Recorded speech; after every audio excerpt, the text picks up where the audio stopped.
this recording. I was just trying to figure out what that was. I know. I saw in the corner of my eye. I'm going, I caught again, the that's same a big thing. fucking bug. Right out of my peripheral. I'm like, what the? I've got good peripheral vision. I'm just going, wait a minute. Woody, I have the hit by the successful songwriter whose record company slammed the door in his face when he wanted to like become a wood. singer. That was a few years Fucking ago. You looks see, like he was wood. writing hit songs for Wilson Pickett. What is there a name for this type of rock? Oh, that looks like just fucking wood coming out of the hole. You're doing great writing. Welcome to our adventure to Cerro Gordo. I'm actually going to be reading an article that was given to me by one of the clampers. The article is by Michael T. Doc Johnson, Head Abbot II. I'm going to be reading word for word, so I am quoting him. But I'm just going to read some parts of the article as we move along. Silver is discovered. The actual date and circumstances of the discovery of silver in the Inyos Mountains remain unclear to this day. The first miners were Mexicans, and from the outset, the mines around Cerro Gordo bore Spanish names. By 1865, near the summit of Buena Vista Peak, at about 8,500 feet elevation, there was an isolated mining operation that came to be known as Cerro Gordo.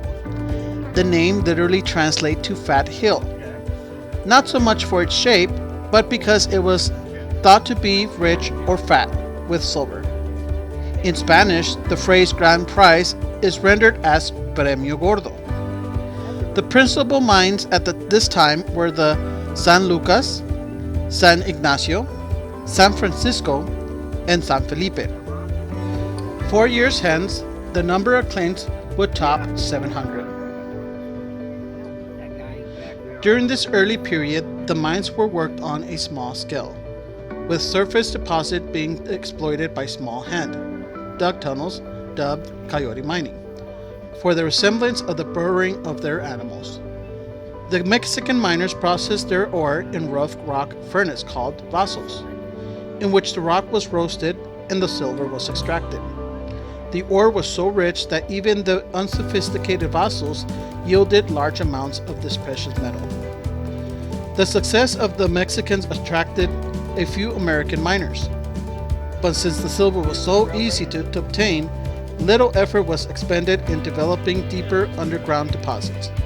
Lack of capital, scarcity of water, and the remote location all hindered further expansion.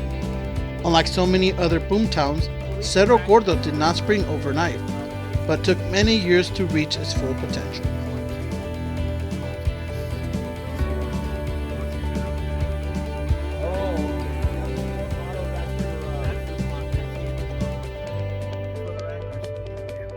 Well, yeah, as you can see, mine's already been modified.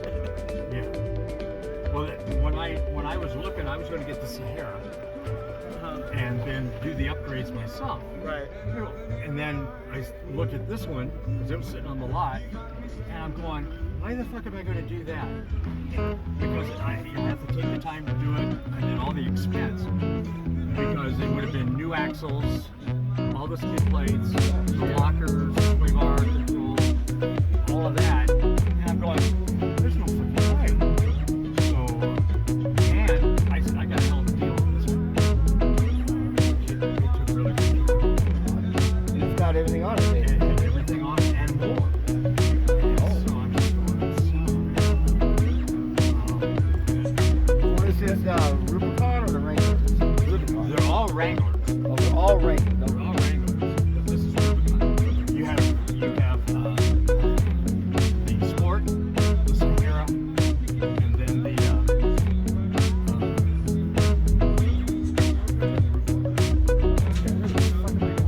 Oh shit. You're gonna go around this way. You got plenty of room. There's nothing here. You can pull a trailer around this corner. That was an interesting little climb.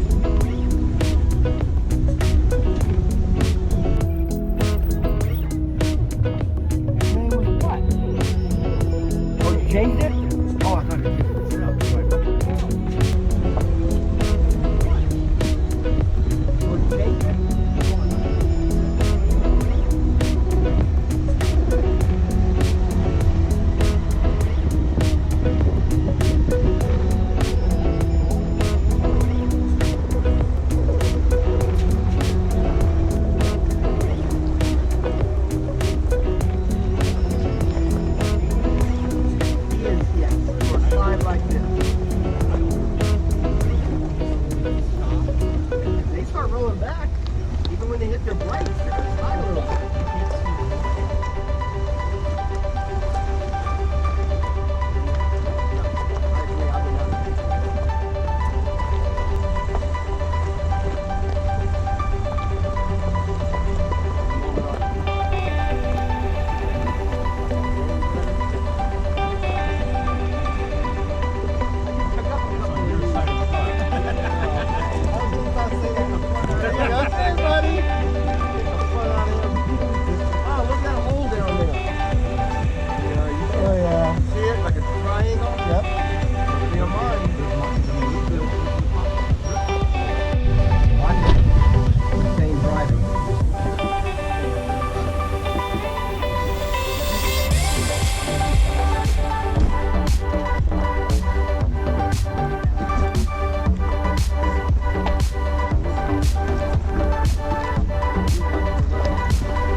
In 1866, some of the ore mined by Jose Ochoa from the San Lucas claim was sent to the Silver Sprout Mill near Camp Independence for processing.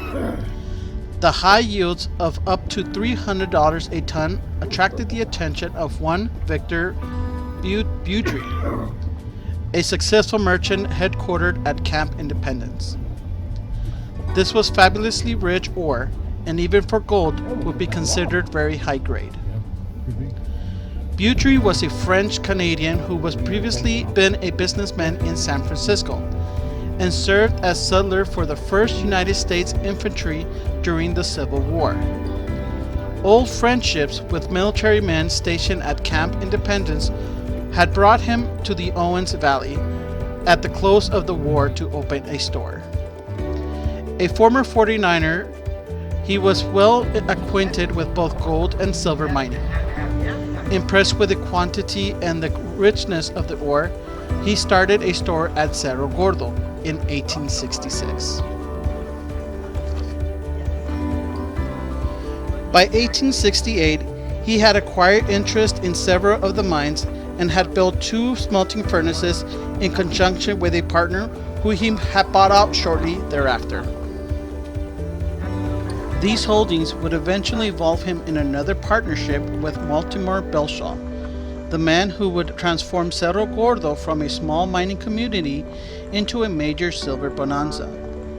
Beaudry was the youngest brother of Prudent Beaudry, who served as the 13th mayor of Los Angeles from 1874 to 1876, boom years at Cerro Gordo. Coincidentally, a third brother, Jean Louis, was mayor of Montreal at the same time.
It looks sketchy, don't it?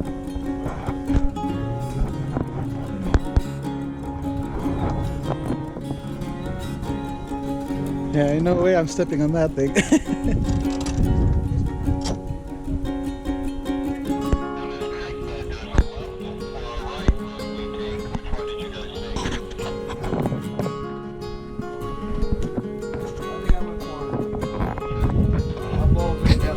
Fine, man. We was down at an all-day excursion. 4-wheel them up here. Zip line your ass down. Give them lunch, champagne, over at the bottom.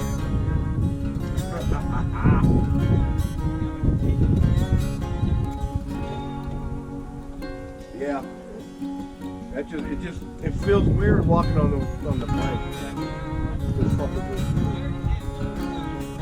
scary. Well, look at that. It's like it's bending with it. Oh yeah, stepping oh, on and it. when you walk on it, you can feel it sag. I mean, but they're not going to break. Look at them. I mean, they're heavy planks, but. And then when you're out there, The wind. it's sketchy. The wind too, dude. Like I said, I went far enough, and that was it. I'm coming back.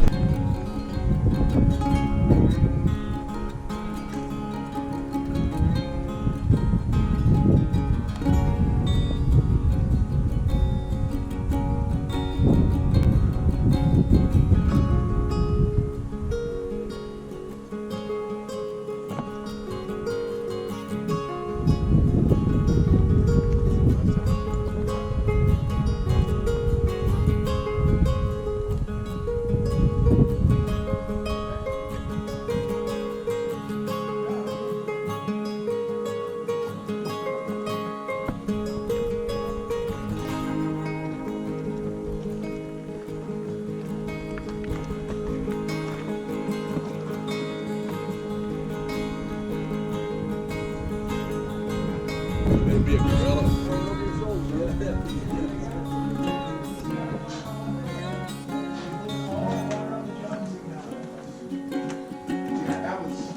That was kind of touching, actually, because that guy he needed that. That's right. It's a cool story too. The young investor kid just giving a fucking amount.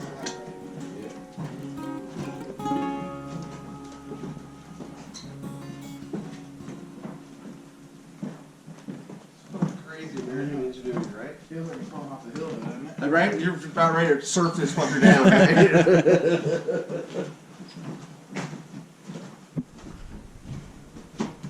Did we sign in? There it is. Vituscan Missionaries. Hey, look, some nails. Round ones. These are the new guy. Yeah. I'm gonna grab something.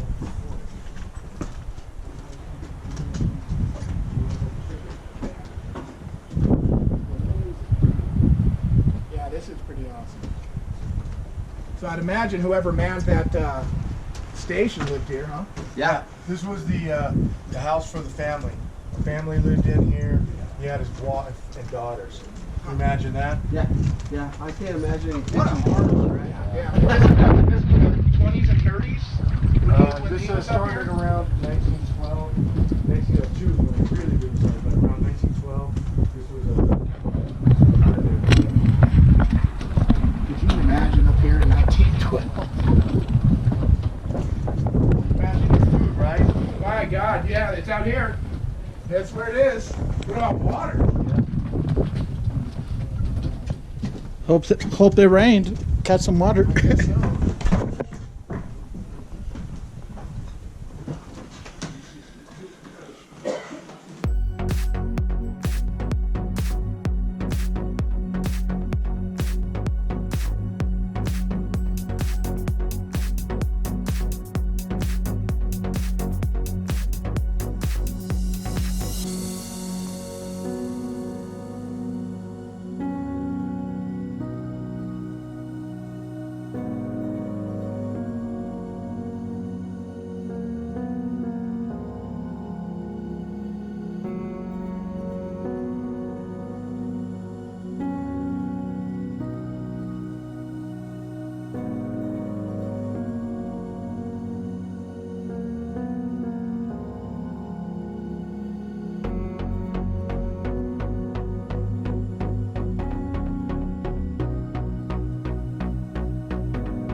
Well, this Cerro Gordo up ahead.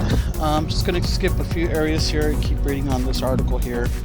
By 1866, there were 700 mining claims within a mile of Cerro Gordo, and the town itself had grown to a population of 1,500. Around this time, the lawless town averages a murder a week. Wages for skilled miners were $4 a day, and a mining engineer at Cerro Gordo stated that there was enough work to keep 800 to 1,000 miners busy for 10 years without having to open any more tunnels.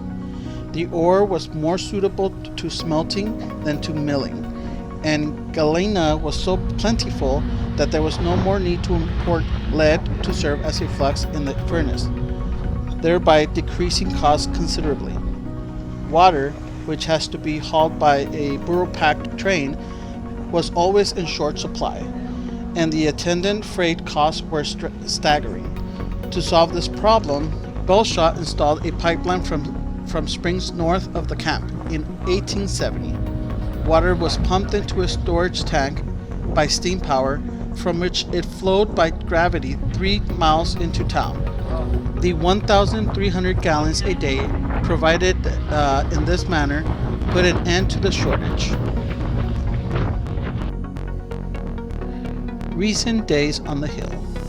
In July of 2018, entrepreneur Brent Underwood and business partner John Beer bought the town of Cerro Gordo with a group of investors for $1.4 million. The purchase included 22 buildings covering 360 acres. Underwood has lived full-time on the hill since March 2020 and plans to make the site into a tourist attraction and quality event venue while leaving its historical nature unchanged. On July 15, 2020, an early morning fire destroyed the historic American Hotel, the Ice House, and one residence. The fire occurred 149 years to the day from when the hotel was first opened for business. It was built in 1871 and was the oldest standing hotel in California on the eastern side of the Sierra Nevada. There currently are plans to build a replica hotel to replace the original structure. Hopefully, under the new stewardship of the current owners, the old town will once again become a thriving community.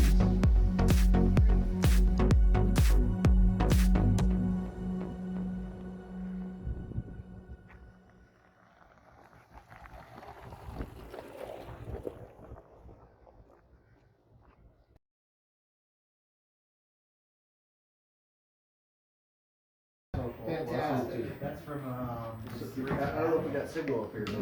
Yeah, there is. There's AT&T towers right up there. I'm getting signal. I'm fucking sending shit around. yeah. Okay. It's awesome. Yeah. Feeling good. Feel better on my knees on here. That'll take down. There you go. Thank you. Good time. All right, guys. If I can have your attention for a quick second. I don't know if you guys know this, but this place is in danger of being pretty much stuck in the road with the outside companies buying up all the shit and strip mining. So, public comment on that, which means you write to the county and say, hey, we don't want this to happen. Go to savecerrogordo.com. Do it fucking next week, man, if you can, and say, fuck no, we vote against, having this place fucking compromised like that. Otherwise, it's going to lose the charm, it's going to lose some of the history, it's going to be a mess, it's going to be dusty. So that's the main thing. The secondary thing is I got fucking raffle tickets here. These are for the 50-50 and the fucking raffles. We got some great prizes. And every single patch you see here in front of you, start from this motherfucker down here to this asshole right here, $10 a patch. 2 for $20. That money goes into this coffer, which goes directly into Frank's thing to help fund this place. So that's the old hotel. Yep. Yeah, there's some fucking cool shit around here, man.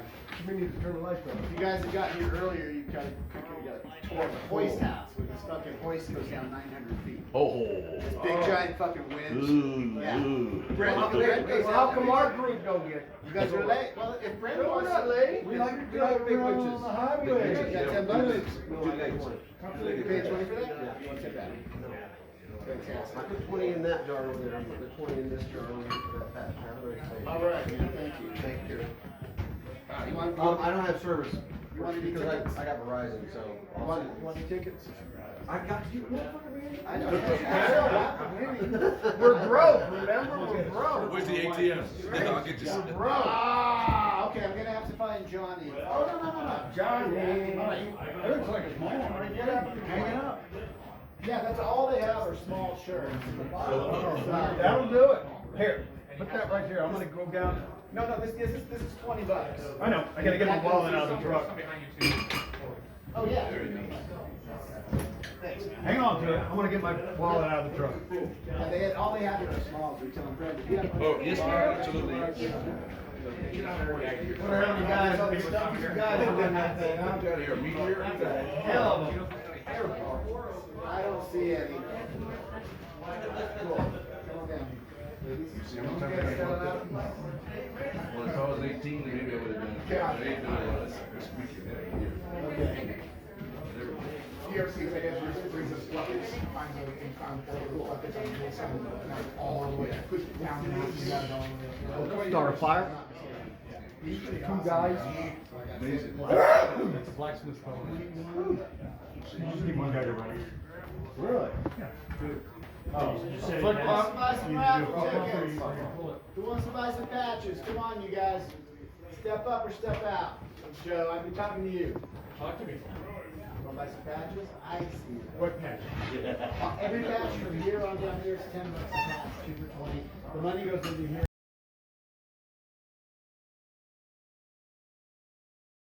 Into the White Mountains, and some of the tramway ended up at the Candelaria mine. How the hell did they just pull this up that? The rails run right onto the case. They just wheel it on, pull it up, empty it out. But I mean, and ship that cart out of there. Now you. Like when they got it out, like they must have hoisted it Yeah, out. the hoist still operates now. You've seen the videos, so that's how they. But he found the other entry, right? Is that legitimate now? That's the orchard. So what they would do is the shaft itself was just a central point between two ore bodies, the Union on this side and the Jefferson chimney on this side. And so they dig the shaft down, they drift out to the ore body, each ore body. They mine them up, one to this one to the surface. You get to the hole in the ground over here, and there's no waste rock around the hole. It all went down into the drift level, came up the shaft, and so then they dig once they got that cleared out, then they shaft down again, they drift out and they go up and they pull it out from because it's easier to drop the ore down and move it to a central point. So they had two ore bodies moving central, from out to pull them out of there. I'll take you guys up there if you guys. We gotta walk now. Does anybody want to guess what the red lantern is for? I think Eddie would know.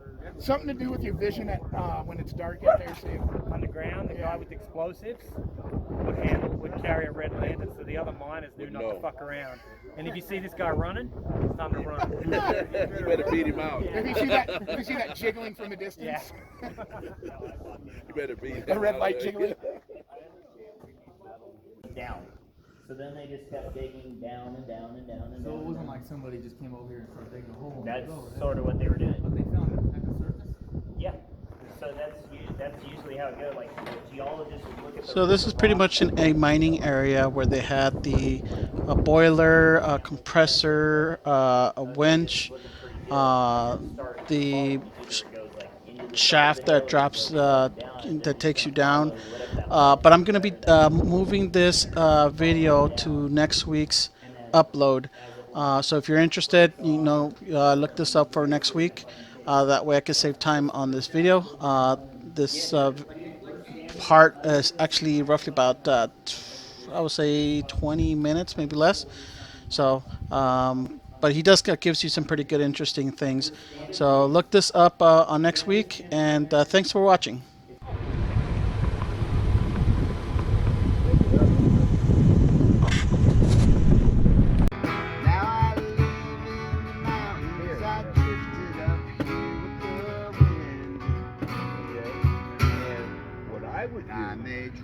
What I did was they had some guy on the river again.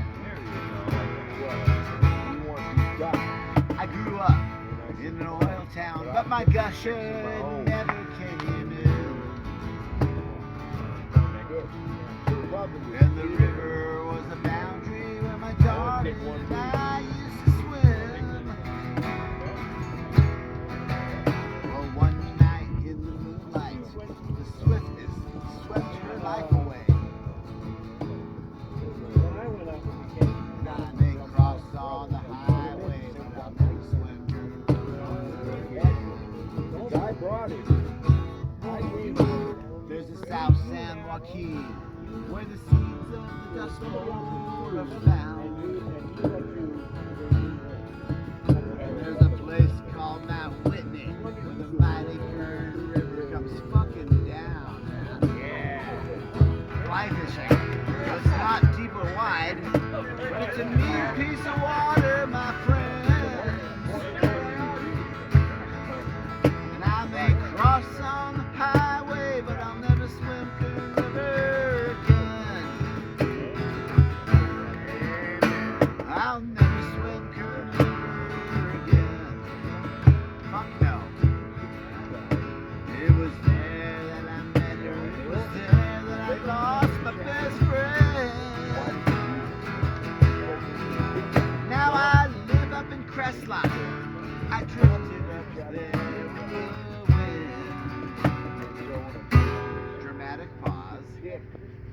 I may drown in still water.